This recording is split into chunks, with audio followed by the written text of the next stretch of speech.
서울 주택가의 한 공사 현장.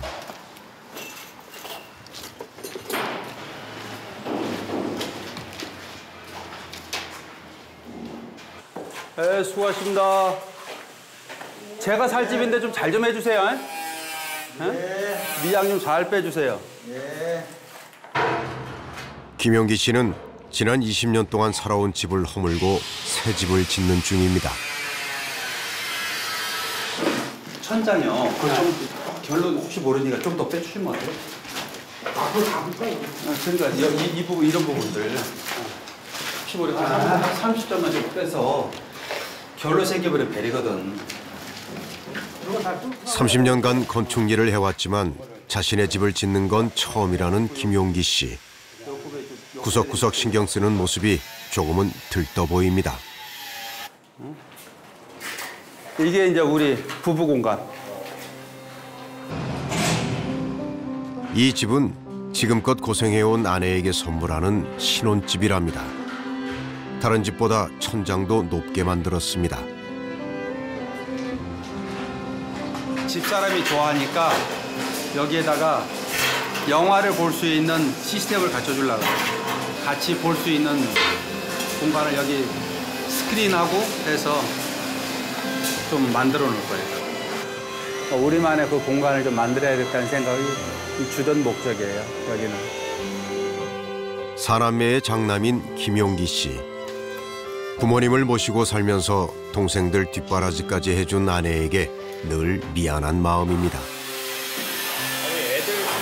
아이들 방은 없어요? 애들 방? 네. 지들로 나하고 같이 안 살겠다고 다 나갔잖아. 어? 나갔으니까 없지. 그런데 잠시 후 이 방이 그 저기 아들내미 오면 쓸 방. 부부만을 위한 집이라더니 아버지는 햇빛 잘 드는 방향에 아들 방부터 자리를 잡아두었습니다.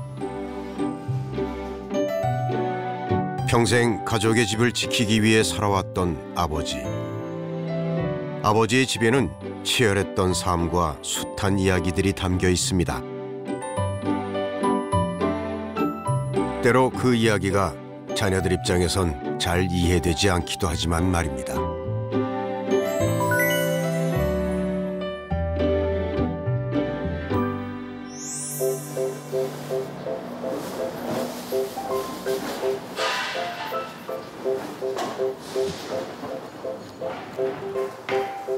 김용기 씨의 아들 진전 씨는 집을 구하러 다니는 중입니다.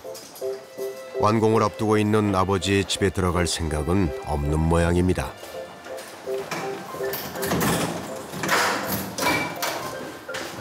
어떠세요? 작죠? 크기는 확실히 작긴 작네요. 겨우 몸을 누일 수 있는 방이 월세 35만 원입니다. 화장실이 근데 좀 작죠? 창인 거랑 좀 작은 게 조금 그렇긴 하네요. 근데 이거를 지금 돌로 해놓으면 방이 더 작아지니까 그래서 최대한 공간 하려고 이렇게 한 거예요. 그래서. 원룸이다 보니까. 네. 여기 좀 다른 1년 전에 구한 집의 계약이 끝나 이사를 해야 하는 진전 씨. 다음 집은 상황이 나을까요? 깔끔하고 다 괜찮은데 네. 지한데 네. 환풍기가 돌아가요. 한번 계속 돌아가요? 네. 그러니까 시간대별로 계속 돌아가는데 일단 보세요. 이런 집도 있습니다. 부동산 중개업자는 창문도 없는 완전한 지하층으로 진전 씨를 안내합니다. 여기 청소가 다 돼 있으니까 오. 보세요. 이야. 시설은 여기가 훨씬 낫네. 네, 훨씬 낫죠. 그리고 지금 이걸 뭐 제습 틀어놨는데 이거 뭐 제습기 놔달라면 하나 놔주실 거예요. 환풍구는 이거 말씀하시는 네, 거예요? 이렇게 두 개 있죠 지금. 네. 시끄럽진 않아요. 시끄럽진 않아요. 그냥 이게 시간 뭐 한두 시간 돌아가고 또 멈추고 돌아가고 멈추고 이런 식으로. 뭐 장난 아닌데 여기가 제일 좋은데 지금까지 본 데 중에. 눅눅함이 느껴지긴 하지만 진전 씨는 이 지하방에 꽤 만족하는 것 같은데요. 진전 씨에게 중요한 집의 조건은 창문의 크기도 방의 면적도 아닙니다.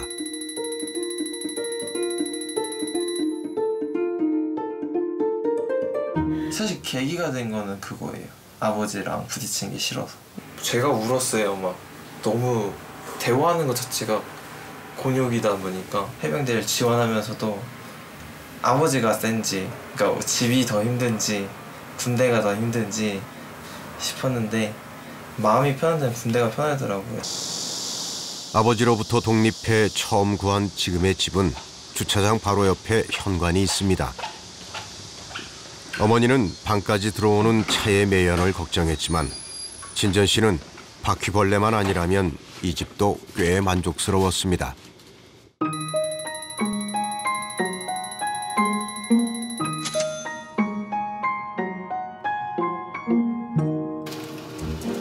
요리학교를 다니며 요리사의 꿈을 키워가고 있는 진전 씨.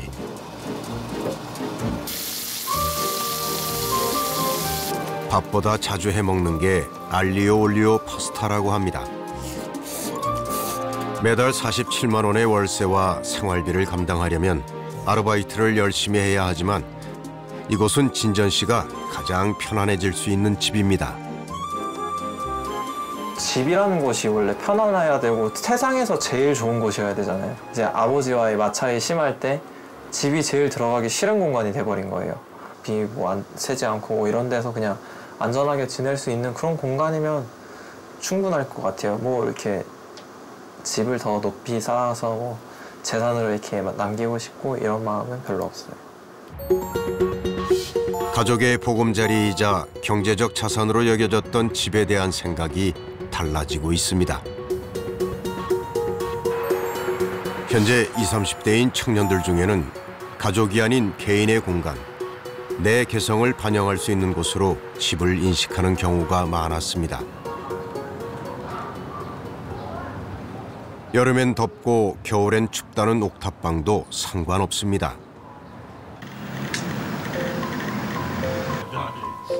주말이면 맥주 파티가 열리는 이곳. 친구들 사이에서 선망의 대상이라는 용재 씨의 집입니다. 우리 현실은 내 현실은 그렇지 않은데 내가 원래 이성은 아니고. 방은 7제곱미터 남짓. 대신 옥상이 넓은 이 집은 보증금 1,000만 원에 월세 32만 원입니다. 도심의 야경과 함께 영화를 감상할 때면 넓은 아파트가 부럽지 않습니다. 분위기가 너무 좋은 거예요. 그냥 친구들이랑 다 같이 모여가지고 아니면 또 연인이나 모여서 그냥 이렇게 뭐 영화도 볼 수 있고 뭐 사실 뭐 장소가 중요한 거지 뭐 꼭 굳이 비싼 데를 가서 분위기를 낼 필요는 없잖아요. 노래 꺼졌다고. 옥탑 파티에는 누구라도 환영할 수 있다는 용재 씨. 하지만 초대가 망설여지는 한 사람이 있습니다. 죽이겠죠. 아니 지금 이게 보증금이 1,000만 원인데 여기 꾸민 게 지금 제가 한 300~400을 썼거든요. 거의 300? 그러니까 뭐 제가 빔 프로젝터 이런 거 다 하니까 300 정도. 이게 생각보다 비싸더라고요. 그래가지고 아마 미친놈 소리 하시겠죠. 그래서 초대하고 싶진 않아요.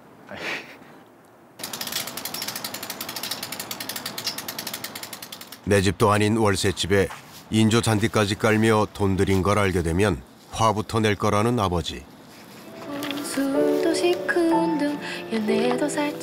광명시에 있는 아버지 집에서 직장이 먼 것도 아니었지만 용재 씨는 독립을 하고 싶었습니다.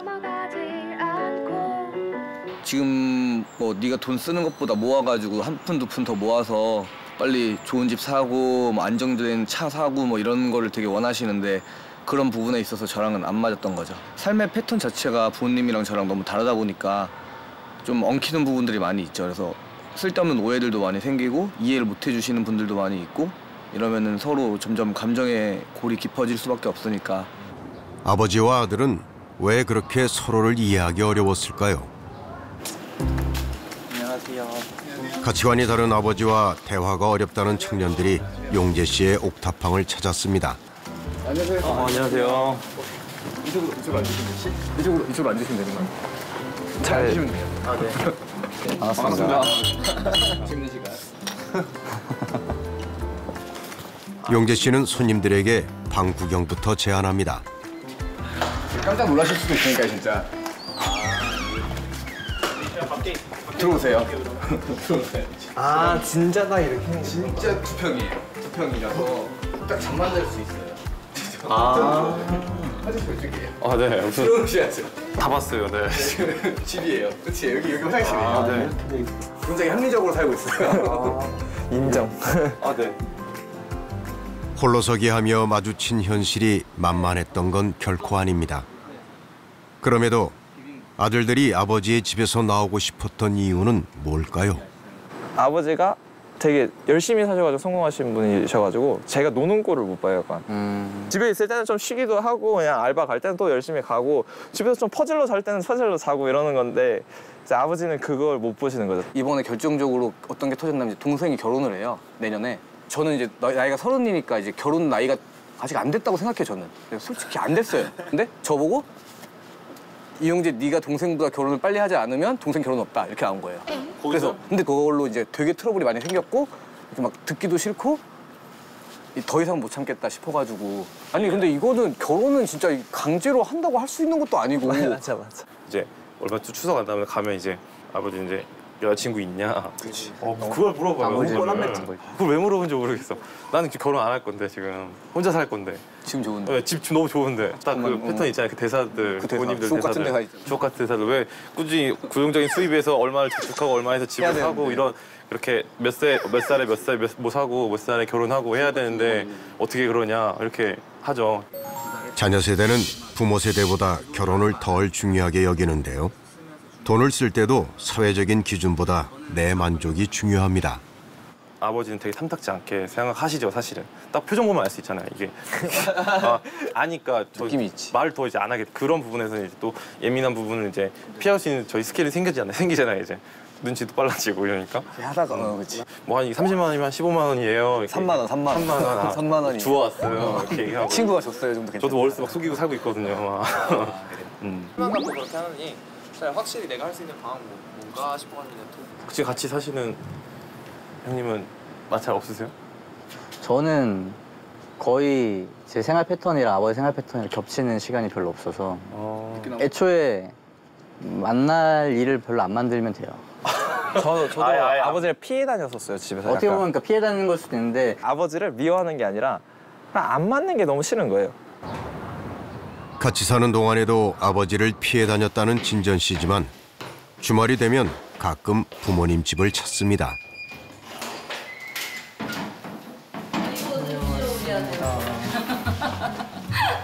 안 덥냐? 누나가 해외에서 취업을 한 후 어머니와 할머니를 더 챙기려 하는 다정한 아들. 이사갈 집에 대해서도 상의를 합니다. 300에 40인데 지하긴 해도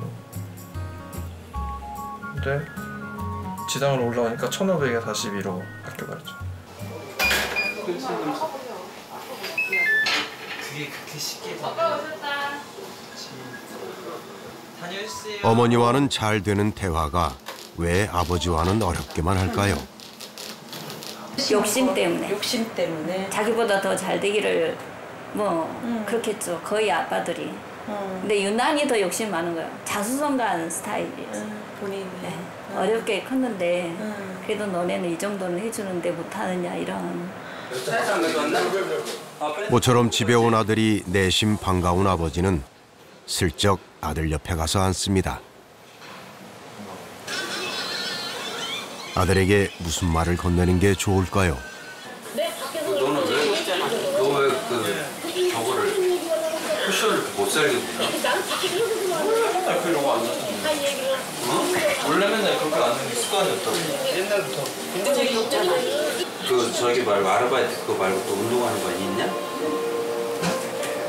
헬스장 말고 운동하는 건 있어? 그러면 아르바이트 갔다가 집에 왔다가 헬스장 갔다가 그래? 그렇지. 잠자는 시간을 6시간, 6시간, 7시간, 7시간 딱 정해. 그게 아니 이게 많이 잤다, 조금 잤다, 많이 잤다, 조금 잤다 하면 네가 힘들어서 신체에서 받아들이지 못한다고. 야, 넌 여자친구 없냐? 겨울에 여자친구 못 사귀었냐? 이번에도 아버지는 아들의 속만 뒤집어 놓습니다. 지지만 받았잖아. 예전엔 네가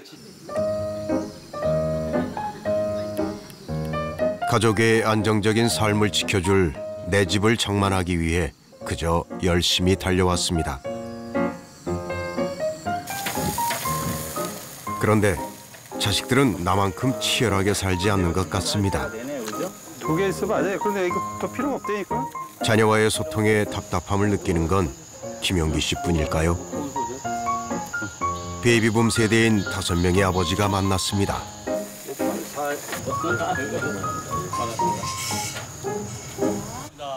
한분 소주 드시네.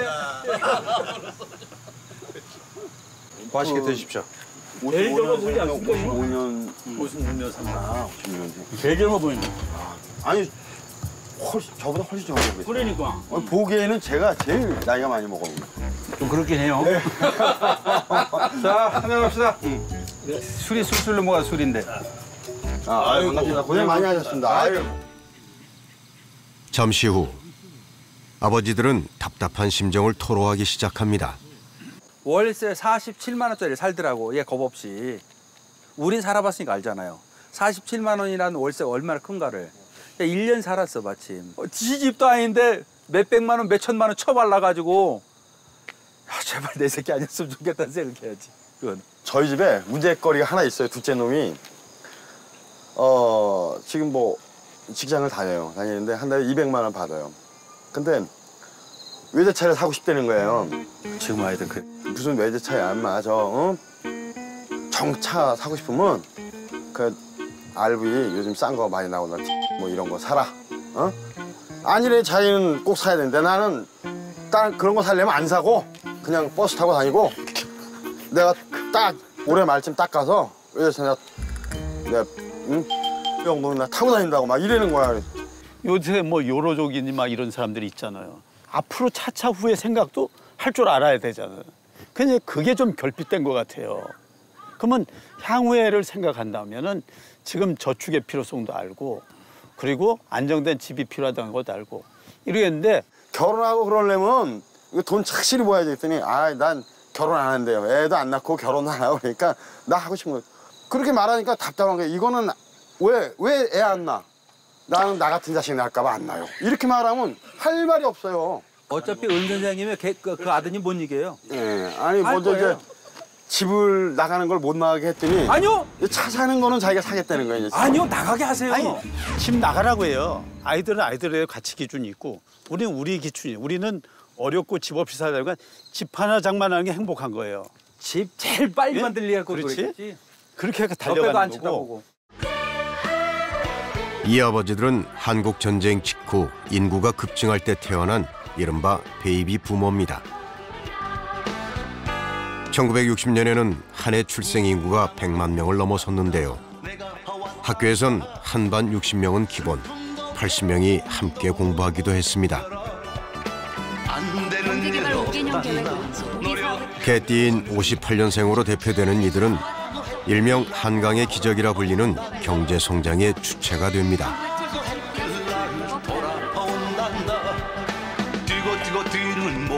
1970년대에는 허허벌판이던 강남이 개발되면서 서울 땅값이 치솟기 시작했습니다. 가난한 유년 시절을 보냈지만 대한민국 부동산 시장이 상전벽해를 맞을 때 그 중심에 있었던 베이비 부모. 이들은 왜 내 집 장만부터 해야 한다고 자녀들에게 목소리를 높이는 걸까요?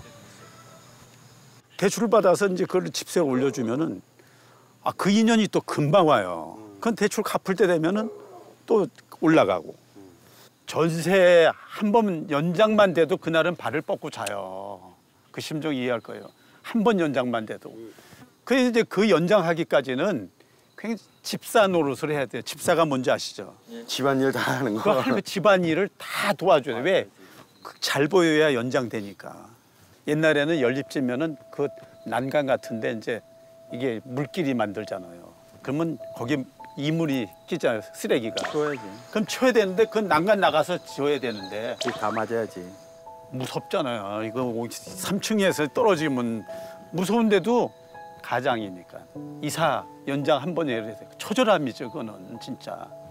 떨어지면 죽을 수 있는 그런 위험이지만 아니 거의 다 우리 세대 거의 다 그랬을 거예요. 내 그렇죠. 가족들한테도 진짜 빚독촉 당하듯이 뭐 만기 됐으니까 이사 가라. 일단은 베이스 캠프가 안정되면은 사람이 고기를 먹든 라면을 먹든 그거는 그렇죠. 헤쳐나갈 수 있겠다 하는 생각이 들었어요. 일단 보금자리만 안정되게 구축을 해놓으면 안정감이 아버지들에게 내 삶이란 없었습니다. 가족의 안정적인 보금자리를 마련하기 위해 아끼고 아꼈고 조금이라도 더 저축하기 위해 잔업도 마다하지 않았습니다. 진짜 열심히 일하고 막 그래가지고 그 당시에 한 600만 원 정도를 벌었어요. 많이 벌었네. 그게 이제 그 당시의 시세로 잠실 시형 아파트 하나 살 정도 가격. 맞아, 맞아. 이제 그 15평짜리. 예, 그렇지. 연탄 보일러 있는 거. 또 막 벅찬 거예요. 내 집이 있구나. 이제 벽으로 이렇게 몇뼘 미만도 재보고 팔로. 아 정말 기쁘셨겠다. 아마 어쩌면 우리 세대의 그게 로망이에요. 가족의 안정을 위해서 집을 빨리 가져야 되겠다는 게 남자들의 로망이었어요. 내 집을 마련하기까지는 평균 9년 정도. 모두가 내 집을 마련하기 위해 아끼고 저축하던 시절. 1,600여만 원이 드는 것으로 나타납니다. 분당 신도시 시범단지는 11평짜리 임대 1989년에는 분당과 일산 등 5대 신도시의 건설 계획이 발표됐습니다. 오늘부터 분당 신도시 시범단지 아파트 입주가 본격적으로 시작됐습니다. 1991년 분당의 첫 입주가 시작되던 날, 특히 차고 옆 단칸방에 살다가 분당에 입주하게 된 장치환 씨 가족이 언론의 주목을 받았는데요. 설치되지 꼬마 그 30분 중에서 하나 사진만 좀. 꼬마. 불법 입주 여부를 가려내는 신도시 입주 합동 조사 반원들이라고 합니다. 그 살림을 참 어렵게 살아가면서도 우리 집 한다는 그런 그 기쁜 마음으로 참 모든 것을 서로 이해하고 참 그동안에 어려운 상황이 많았는데 앞으로 더욱더 참 알뜰하게 해가지고 풍요하고 어떤 그 가정적인 그런 생활을 꾸밀 수 있도록 노력할 것으로 생각합니다. 분당 신도시 아파트 분양에 당첨돼 벅찬 얼굴로 입주했던 30대의 가장. 그는 여전히 26년 전에 마련한 그 집에 살고 있습니다. 지하에 반지하에서 1,000만 원짜리 전세 살다가 이거 아파트 된 거니까 땡자는 거죠. 거실이 어디 있어요? 문 열면 바로 방이지. 이 거실이 좋은 거죠. 이 거실. 그렇죠. 이렇게 넓은 거실이 그 상상을 못했잖아요 그때는. 이야, 나는 언제 내 집을 가지나 그런 있었는데 그 꿈이 실현됐죠. 전세금 1,000만 원에 29개월 차고령 지하를 장착한. 고생했던 만큼 감격스러운 순간이었습니다. 아, 너무나. 그 살림은 참 어렵게 살아가면서도 이제 해가지고 그걸 좀 열심히 보일러 연탄재가 다 우리 문으로 들어오고 방으로 들어오는 거예요. 예. 그런 거는 참을 수 있는데 돌대고 막 이러니까 애들이 밤에도 울고 막 이러잖아요. 시끄럽다 그런 거죠. 그러니까 이제 그러니까 그런 거 얼마나 자존심 상해요. 애기도 마음대로 못 키우고 더럽기 때문에 그런 것을 벗어나기 위해서 그런 데서 해방하고자 집에 대한 강박관념, 강한 그런 거. 어떻게 해서 이를 악물고 해서 내 집만큼 있어야 된다 이거지. 호텔 영업일을 하며 받은 월급을 거의 쓰지 않고 저축했다는 장치환 씨. 지난해 은퇴할 때까지 37년간 그는 누구보다 열심히 일했습니다. 엄마 보고 한 거죠. 정말 아무것도 안 보고 정말 이거면 일만 열심히 했지. 내 별명 키맨이요. 새벽에 나가고 가장 늦게 들어오고 그렇게 열심히 했어요 진짜로. 예. 그렇기 때문에 오늘날 이렇게 살 수 있는 거라고 저는 생각해요. 장치환 씨는 은퇴 후에도 여전히 매일 새벽 5시에 일어난다고 합니다. 다음 주에 있을 전기기능사 시험에 대비해 실습 중인 장치환 씨. 자격증을 따서 제2의 직업을 찾아볼 생각입니다. 이 도면을 요대로 제어판을 이대로 만들어야 되거든요. 만들어서 이걸 동작시켜야 되는 거거든요. 그래서 이게 생각보다가 조금 어려워요. 은퇴 후에도 치열하게 살아가는 자신의 모습을 봐주었으면 하는 건 바로 자녀들입니다. 이렇게 도전해서 그렇게 해서 이걸 자격증 꼭 따야 돼 나는. 그래서 자식들한테 보면 야 아빠가 천하에 도전해서 저렇게 하는데 그거 보여주는 거. 아들아 좀 아빠도 이렇게 열심히 살고 있다. 좀 보고 배워라. 그렇지. 그거 보여주기 위해서 내가 이거 하는 거. 아침 7시 반. 자녀 세대의 모범을 보이기 위해 누구보다 일찍 출근하는 아버지가 또 있습니다. 김영기 씨는 50여 명 직원이 일하고 있는 건축사무소의 대표인데요. 너무 일찍 출근하는 사장님. 직원들 입장에선 달갑지 않을지도 모릅니다. 일찍 하루를 시작하는 건 김용기 씨가 평생 지켜온 철칙이었습니다. 박부장 왔어? 안녕하세요.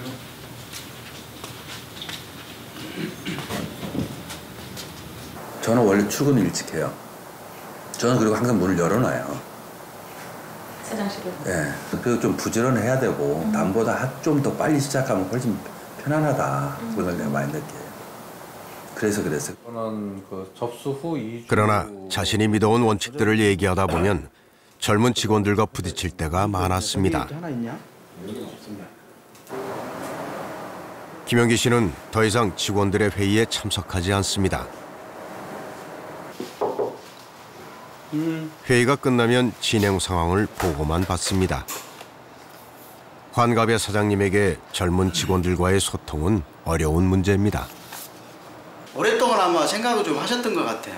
좀 하면서 얘들하고 그 소통이 좀 안 되구나 이런 느낌을 받으셨는지 제가 말씀드렸을 때 좀 고민은 잠깐 하셨지만 그래도 흔쾌히 좀 받아들이셨어요.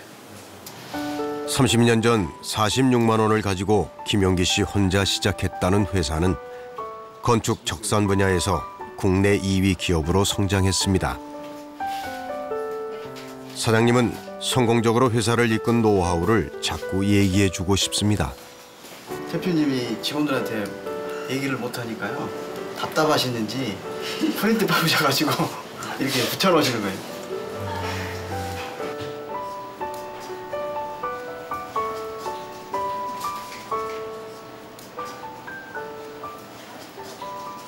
왜? 이만큼 살아온 경험이 있잖아. 그런데 진실을 이야기하는데 애들은 그게 잔소리가 되는 거야. 우리 때는 물불 안 가리고 일을 했고 지금 세대는 자기를 찾으면서 일을 하고 크게 보면 그렇게 보는 거지. 자기 시간이 주어지지 않으면 직장 생활도 바로 사표 쓸 수 있는 지금의 세대니까.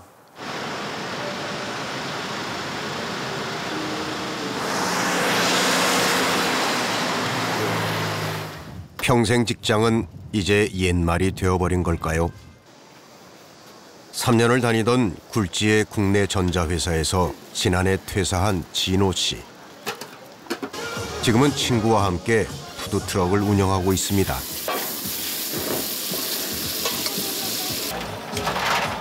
사무실에서만 일했던 진호 씨에게 거리에서 하는 음식 장사는 만만한 일이 아니었습니다. 여름에 진짜 더웠어요. 8월 초에 진짜 죽는 줄 알았어요. 더워서 서울 계시잖아. 하지만 음식 장사를 하면서 가장 힘든 건 더위가 아닙니다. 안녕하세요. 식재료를 잔뜩 준비해 두었는데 손님이 영 찾아오지 않는 날이 가장 두렵습니다.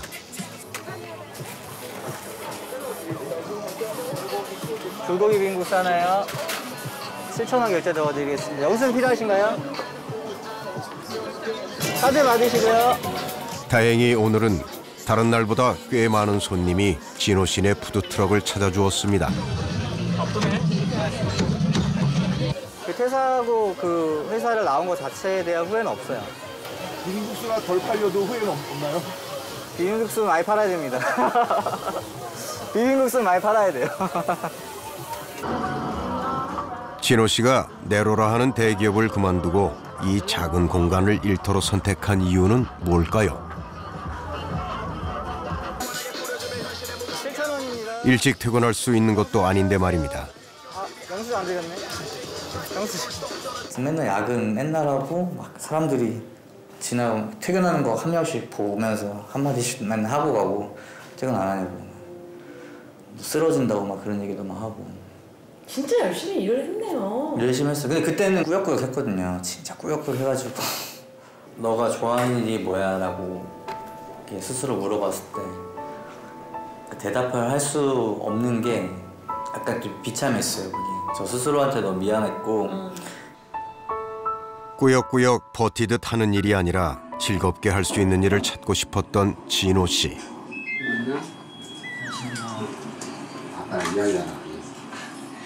진호 씨가 회사를 그만두고 가장 큰 실망을 한 건 아버지입니다.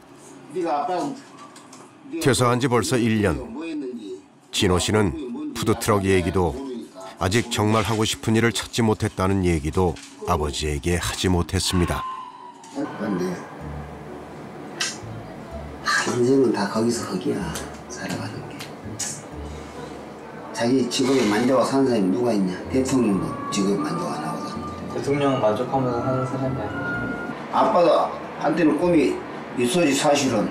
공부를 해서 유명한 사람이 되고 싶었고. 그래서 나는 지금 아빠도 나는 지금도 진호 너 전자 다닌다고 그런다. 퇴사했다고 말 못하겠어. 아빠 친구들한테. 아빠 친구들이 다 부러워하니까 아빠 친구들이 그 아직도 그래요? 지금도 아빠 우리 아들 오늘 또 그 아빠 그 아버지 요금 내러 하고 우리 아들 인제 다닌다 그랬어. 이제 하려고 거지. 그런 얘기 하고 살지 마요. 얘기는 지났는데. 아니 근데 아빠는 그냥 무은중에 나와본다니까. 무은중에. 아버지도 아들도 정작 하고 싶은 얘기를 꺼내지 못했습니다. 그때는 좋았죠. 얼마나 좋으셨어요? 안아줬으니까. 안아주셨어요. 합격했다 해서 제죠. 고생했다겠죠. 아니 남들은 그리 들어가기 힘든 직장을 들어가서 얼마 친구들도 부러워하고 그랬는데 뭐 보면은 결혼도 하고 그렇게 해서 남들 사는 것처럼 사는 건데 지금 저 상태니까 아빠 뭐 하나 물어봐도 안 가르쳐줘요. 푸드트럭을 운영하면서 진호 씨는 계속 진로를 고민 중입니다. 일과 직업을 선택하는 데 있어서 진호 씨에게 가장 중요한 것은 뭘까요? 예전에는 몰랐는데 그러니까 저의 삶이 제일 중요한 것 같아요. 그러니까 이게 제가 가끔 그래서 되게 이기적인 것 같다는 생각을 많이 해요. 그러니까 예전에는 그렇게 그러니까 우선순위가 나라는 생각을 한 번도 안 해봤는데 이제 생각해보니까 오늘 내가 하고 있는 일이 조금 힘들지만 즐겁고 성장하는 게 느껴지고 요즘 어때라고 물어보는 사람들한테 즐겁게 산다고 말할 수 있었으면 좋겠어요. 나만의 옥탑방이 천국이라는 용재 씨가 출근 준비를 합니다. 그런데 냉장고에서 나오는 건 아침 식사가 아닙니다.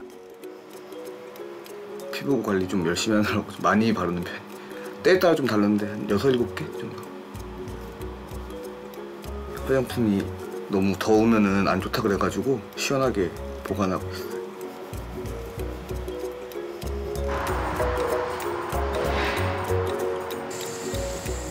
옥탑방에서 버스로 30분 거리. 이곳은 용재 씨의 4번째 직장입니다. 용재 씨는 3년 전 첫 취직을 한 후 3번의 이직을 했는데요. 증권사와 자동차 회사 등 모두가 선망하는 기업을 마다하며 용재 씨가 찾고 싶었던 건 무엇이었을까요? 용재 씨는 자신이 행복해질 수 있는 삶의 조건을 찾은 걸까요?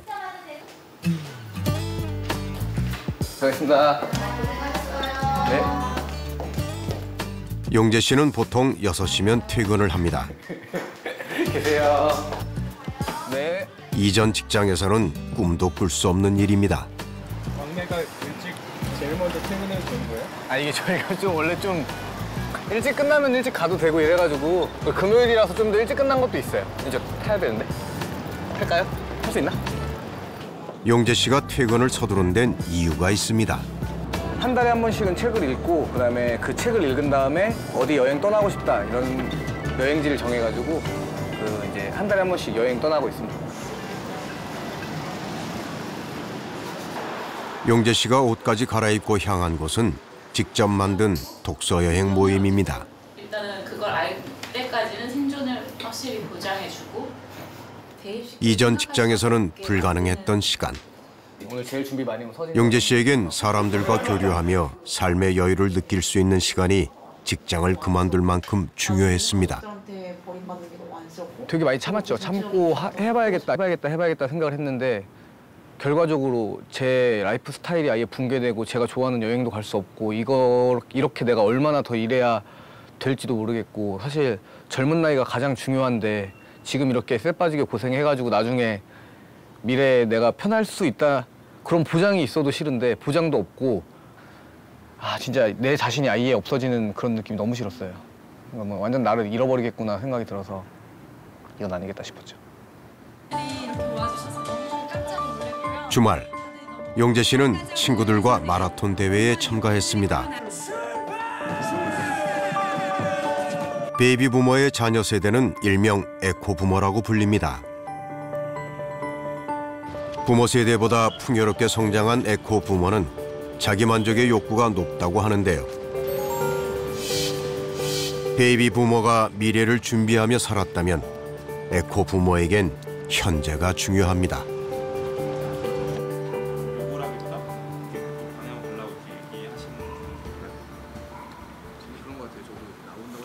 제가 아버지랑 계속 다투는 게 뭐냐면 아버지 네가 지금 100만 원이든 200만 원이든 모아서 나중에 결국 네 집을 사야 된다. 그게 다 네 자본이 된다 이러는데 제가 아무리 생각을 해도 이렇게 샘을 굴려봤는데 맞아.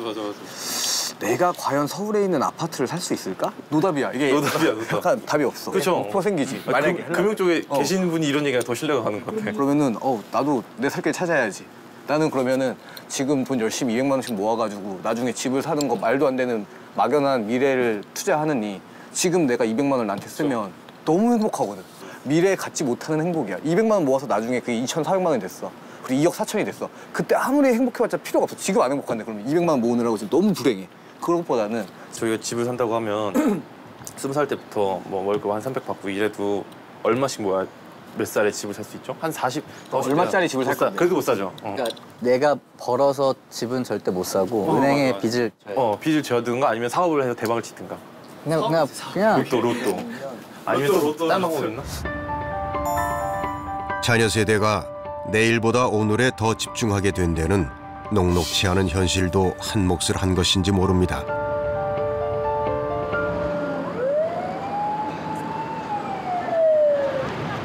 다른 가치관을 지니게 된 아버지와 아들은 서로를 이해할 수 있을까요?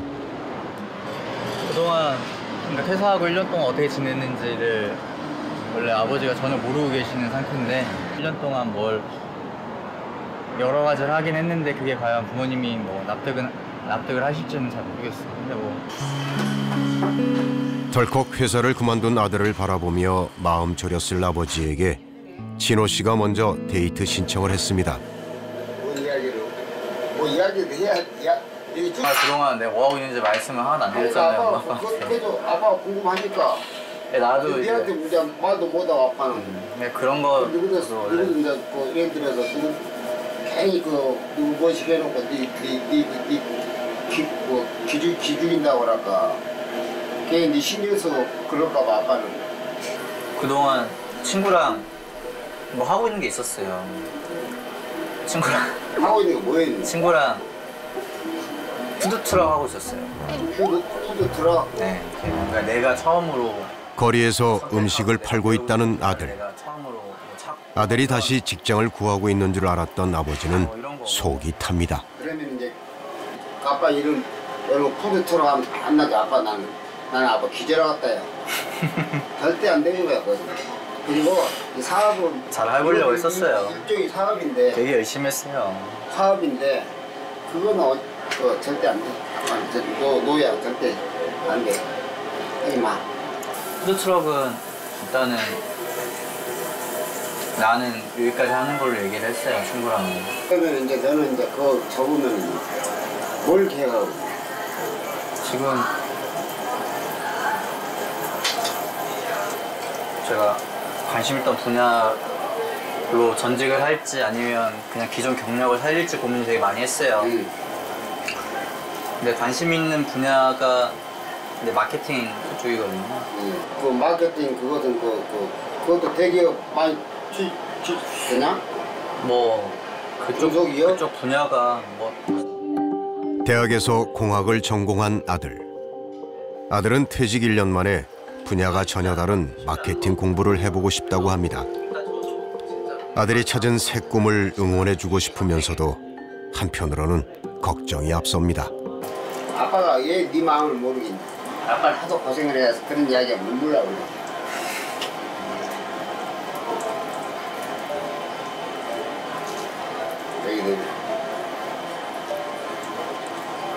여기다 이제 휴재를 못 해줬어도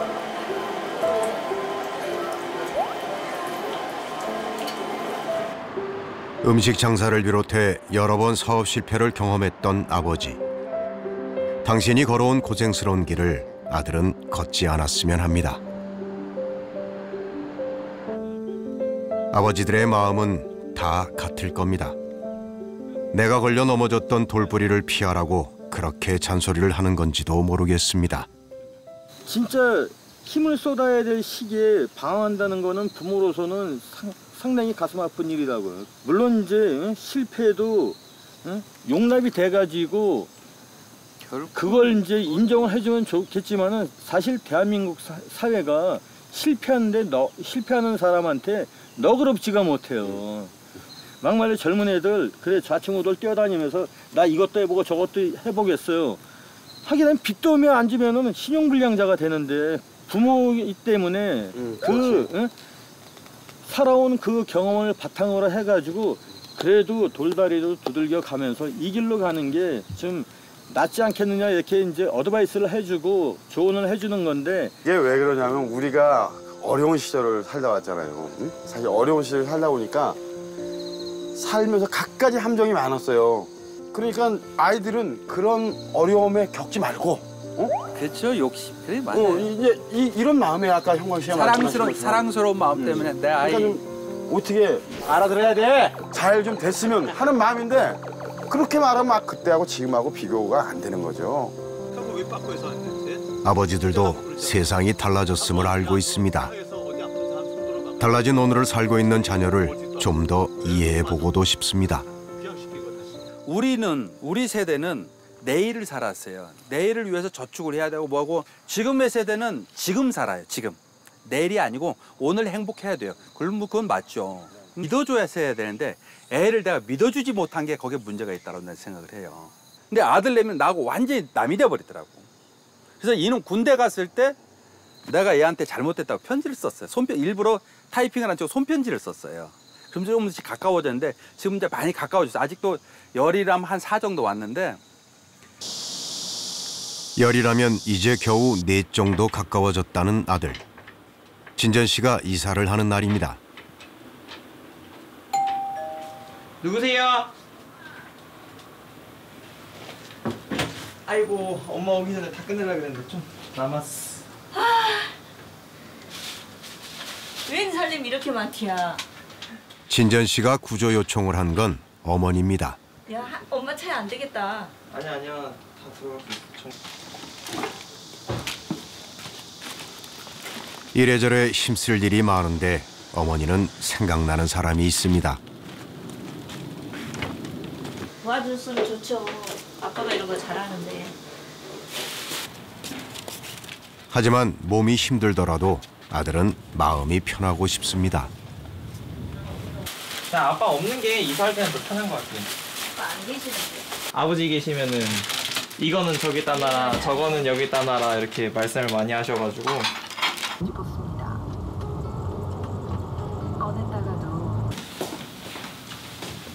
잠시 후 진전 씨의 새 보금자리에 도착했습니다.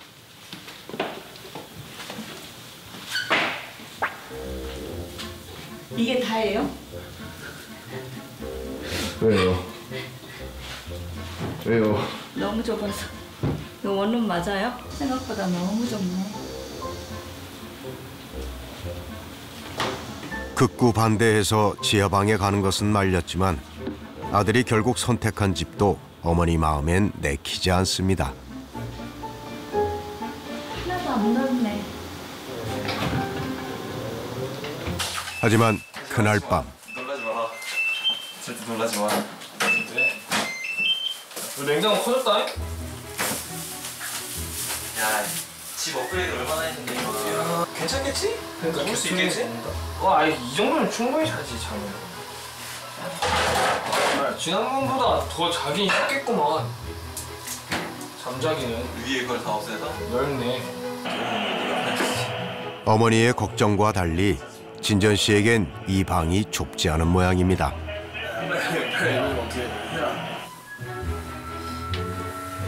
야, 근데 여기 훨씬 좋다. 훨씬 좋은 것 같아, 진짜. 집이 더 넓어진다고 더 행복해질 것 같지도 않습니다.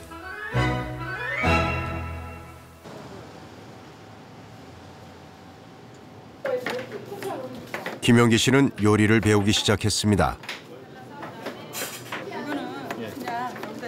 요리사가 되겠다는 아들은 아버지의 집을 떠났지만 아버지는 아들과 대화의 끝마저 놓고 싶진 않습니다. 아직도 이전에 많이 내가 무섭게 했기 때문에 조금 많이 풀어졌는데도 내가 조금 톤이 높아지면 애가 긴장을 해요. 그래서 진전이하고 식사를 하든 아니면 뭐 소주를 한잔 하든 내가 만들든 아들이 만들든 만들어가지고 하면서 음식에 대한 논도 앞으로는 할 수 있는 시간이 있겠지.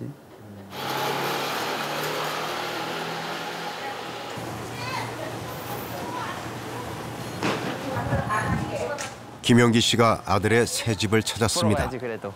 한 번도 안 봤는데. 나 아니잖아. 재밌는데 그래도. 겁나 차가.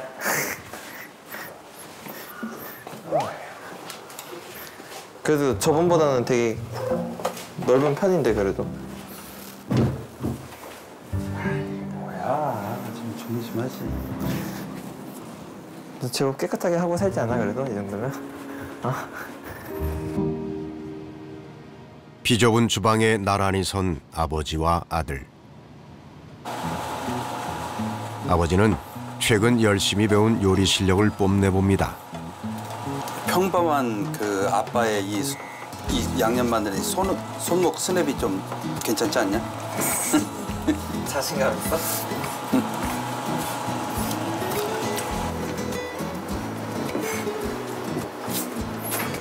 아빠 집 그 2층 원룸이 이거보다는 크겠다.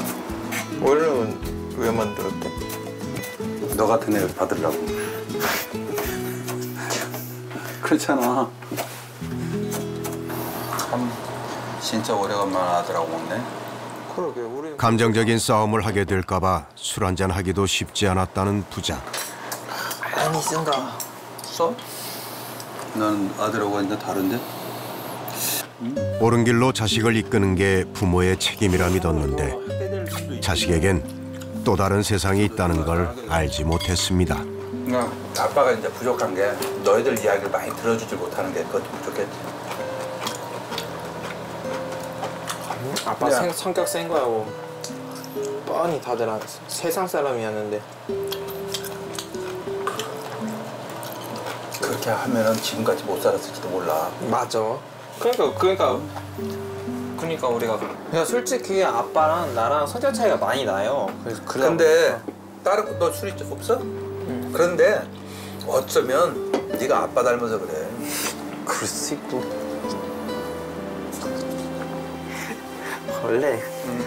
원래 아들한테 지고 들어가는 게 부모라 그랬어요. 지금 많이 친 거야.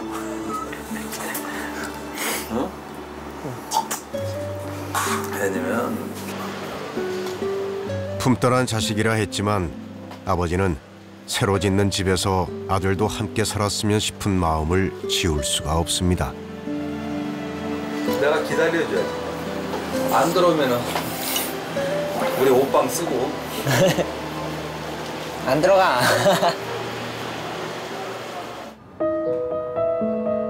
아버지가 짓고 있는 집은 11월 완공을 향해 공사가 한창입니다.